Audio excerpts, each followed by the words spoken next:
Bertrand Legrand, vous êtes médecin généraliste à Tourcoing, vous avez aussi de grandes responsabilités syndicales. Les annonces du président vont-elles dans le bon sens ?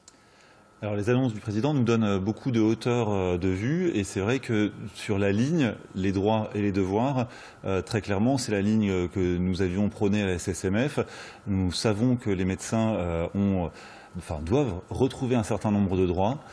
Et nous savons aussi que nous sommes attendus par la population et qu'on ne peut pas laisser un certain nombre de patients sans médecin traitant, et notamment les plus fragiles, les 600 000 personnes qui sont en ALD aujourd'hui. Est-ce qu'il a compris le manque de moyens, Emmanuel Macron ?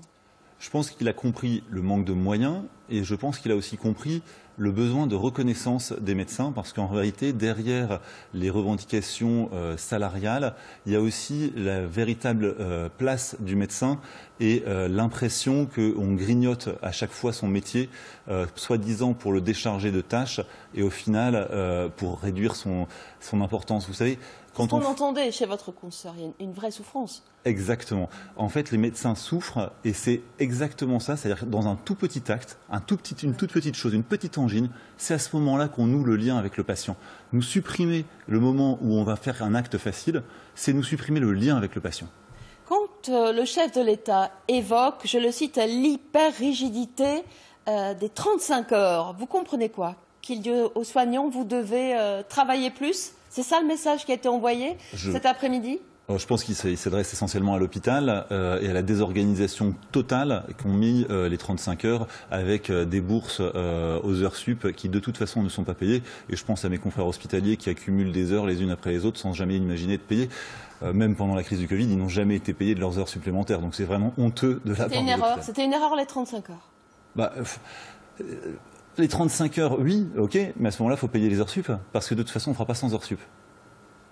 Comment ça va être reçu, ce message envoyé par le chef de l'État ? Dans le monde hospitalier, je pense qu'ils vont surtout s'accrocher au fait que la direction doive à nouveau être médicale et qu'on cesse avec une direction purement administrative. Je pense que ça, c'est quelque chose qui est essentiel. On le vit, nous, dans notre région à Valenciennes.